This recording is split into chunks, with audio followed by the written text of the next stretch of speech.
But here's where most people fail. You want the reward of respect, but you avoid the discomfort of maintaining it. You crave the authority that comes with being valued, yet you surrender it piece by piece, moment by moment, in 1,000 small acts of accommodation. Tell me something. When was the last time you stood firm on a principle when it would have been easier to bend? When did you last choose discomfort over convenience, knowing that your authority hung in the balance? Here's the brutal truth about respect. It doesn't vanish in explosive moments of betrayal or dramatic confrontations. No, respect dies a quiet death, bleeding out slowly through what I call the 1,000 small surrenders. Every time you laugh at a joke that demeans you, every time you say yes when you mean no, every time you accept treatment that falls below your standards, you're not being kind or diplomatic. You're participating in your own irrelevance. Think about it. When you consistently prioritize comfort over principle, what message are you sending? You're broadcasting to the world that your boundaries are negotiable, that your standards are flexible, and that your authority is conditional. The energy you once commanded begins to drain away, not through a single catastrophic leak, but through countless microscopic fractures in your resolve. Niccolo Machiavelli understood this principle centuries ago when he wrote that it is better to be feared than loved if you cannot be both. But here's what most people miss about this famous quote. Machiavelli wasn't advocating for cruelty. He was recognizing a fundamental truth about human psychology. People respect what they cannot easily manipulate, control, or predict. Modern behavioral psychology confirms this ancient wisdom. Dr. Robert Cialdini's research on influence reveals that scarcity and unpredictability are two of the most powerful drivers of human attention and respect. When you're always available, always agreeable, always accommodating, you become neither scarce nor unpredictable. You become a tool. When you laugh at the joke that cuts you down, you're teaching others that your dignity has a price, and it's cheaper than their momentary amusement. When you accept that last-minute invitation after they ignored you for weeks, you're signaling that your time has no premium value. When you continue relationships with people who drain your energy while giving nothing in return, you're advertising that your presence requires no investment to maintain. Each small concession feels insignificant in the moment. But these moments accumulate like compound interest, except instead of building wealth, you're building a reputation for weakness. The energy that once surrounded you, that magnetic quality that made people lean in when you spoke, begins to dissipate. You become predictable. You become safe. You become forgettable. This is the crisis of the chronically agreeable. They mistake being liked for being respected, not realizing that the two are often mutually exclusive.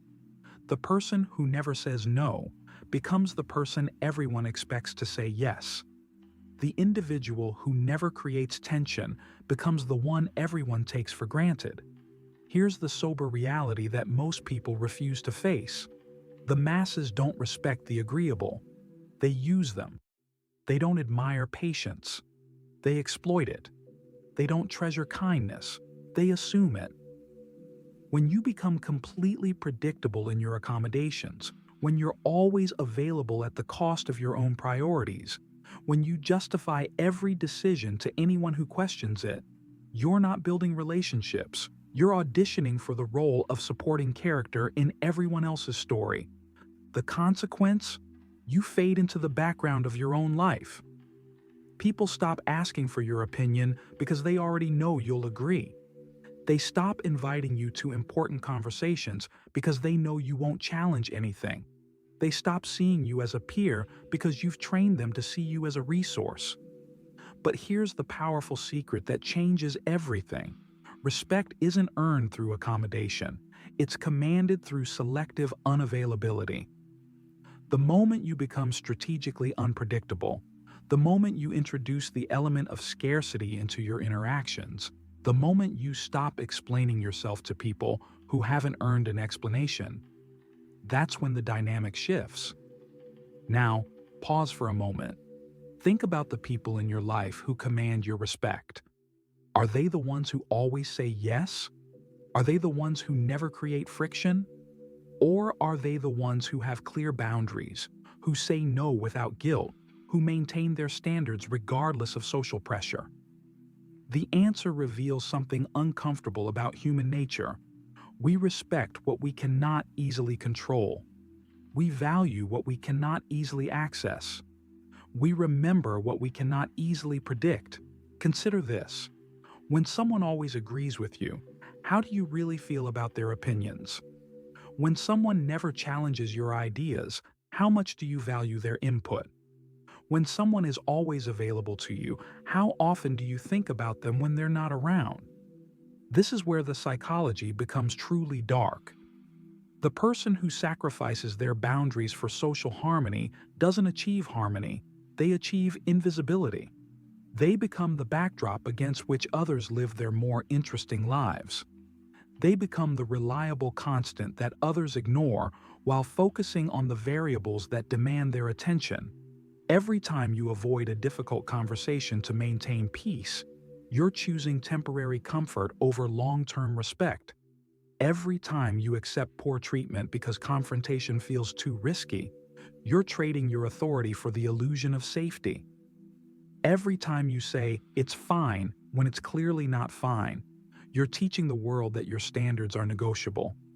The cumulative effect is devastating. You wake up one day and realize that people don't ask what you think, they tell you what to think. They don't seek your approval, they assume it. They don't consider your needs, they expect your accommodation. You've become so predictably agreeable that your agreement has lost all meaning. But here's the transformation that happens when you embrace strategic unpredictability. People start paying attention.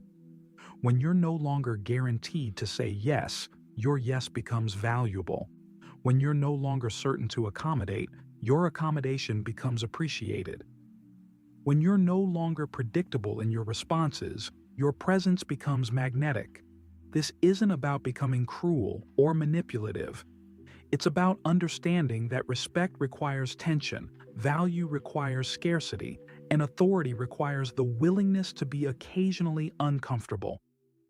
The moment you stop apologizing for having standards, stop explaining your boundaries to people who routinely violate them, stop prioritizing everyone else's comfort over your own dignity, that's when you reclaim your power. Ask yourself this: what would change in your life if you stopped being so available? What if you said no without offering 3 alternative solutions? What if you ended conversations when they became disrespectful instead of enduring them to avoid conflict? The people who truly value you will respect these boundaries.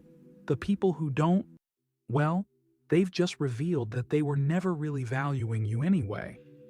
They were valuing your accommodation, your predictability, your willingness to absorb their inconsistency without complaint. Here's the truth that cuts deepest. In a world where everyone is competing for attention, relevance, and respect, the consistently agreeable person becomes furniture. Useful, reliable, but ultimately invisible. They're the ones others call when they need something, but forget when they're celebrating. They're included out of habit, not desire. They're tolerated, not treasured. The person who never creates waves becomes the person everyone forgets is in the boat. The individual who never demands anything becomes the one who receives nothing. The people who pride themselves on being low maintenance discover that others interpret this as low value. This is the shadow side of agreeableness that nobody talks about. When you make yourself too easy to access, too simple to understand, too predictable to challenge, you lose the very qualities that make you memorable. You become the path of least resistance, and people naturally take the path of least resistance for granted. But when you introduce elements of unpredictability, when you have days you're unavailable, when you have opinions you won't compromise, when you have standards you won't lower, suddenly you become interesting again. People start wondering what you're thinking. They start valuing your time because it's not infinitely available. They start respecting your opinions because you're willing to disagree. The shift is profound. Instead of people assuming your support, they start earning it. Instead of taking your presence for granted, they start appreciating it. Instead of seeing you as a reliable constant, they start viewing you as a valuable variable. This is the Machiavellian insight that transforms everything. Power isn't about what you do, it's about what you might do. Respect isn't about how much you give, it's about how much you reserve. Authority isn't about always being right. It's about being willing to be wrong on your own terms rather than right on someone else's. Every great leader, every respected figure, every person who commands genuine authority understands this principle. The moment you become completely predictable, you lose your power to influence. The moment you become entirely available, you lose your capacity to be valued.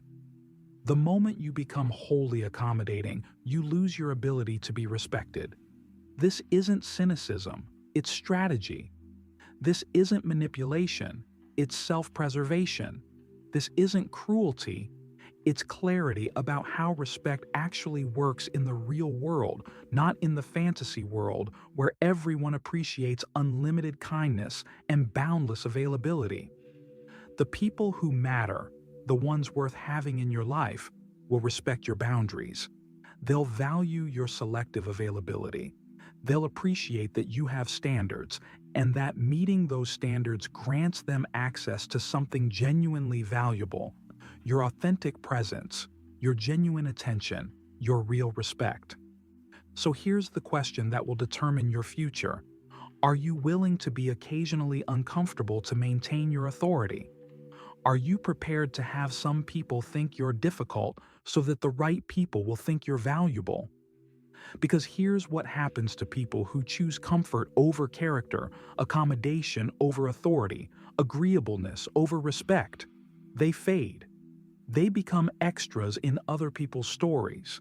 They become the reliable background characters who never get the starring role in their own lives. The world doesn't remember the people who always said yes. History doesn't celebrate the ones who never created tension. Legends aren't built around individuals who prioritized everyone else's comfort over their own dignity. The tragedy of the chronically agreeable isn't that they're bad people. It's that they're invisible people. They've made themselves so safe, so predictable, so accommodating that they've lost the very qualities that make humans compelling: unpredictability, scarcity, the capacity to surprise and challenge and inspire. In their quest to be liked by everyone, they've made themselves valuable to no one. In their effort to avoid all conflict, they've avoided all significance. In their determination to be accommodating, they've become irrelevant. The choice is yours. Continue the slow fade into predictable accommodation, or reclaim the authority that comes with strategic unpredictability. Continue being the person everyone can count on to say yes, or become the person whose yes actually means something because their no is equally possible. The next time someone asks something of you, pause. Ask yourself, am I saying yes because I want to, or because I'm afraid of the discomfort of saying no? Am I accommodating because it serves my values, or because I'm avoiding the tension of having standards? Your answer will reveal whether you're building respect or eroding it, whether you're commanding authority or surrendering it, whether you're becoming more valuable or more invisible with each passing interaction. The choice is always yours. The question is, what will you choose? In the next exploration, we'll dive deeper into the specific tactics of strategic unpredictability, how to maintain authority without becoming cruel, how to create scarcity without becoming selfish, and how to command respect while still maintaining meaningful relationships. Because the goal isn't to become a tyrant, it's to become someone whose presence, opinions, and time are genuinely valued rather than simply assumed. Until then, remember, in a world full of people desperate to be liked, the rare individual who demands to be respected will always stand out. The question is, which one will you be?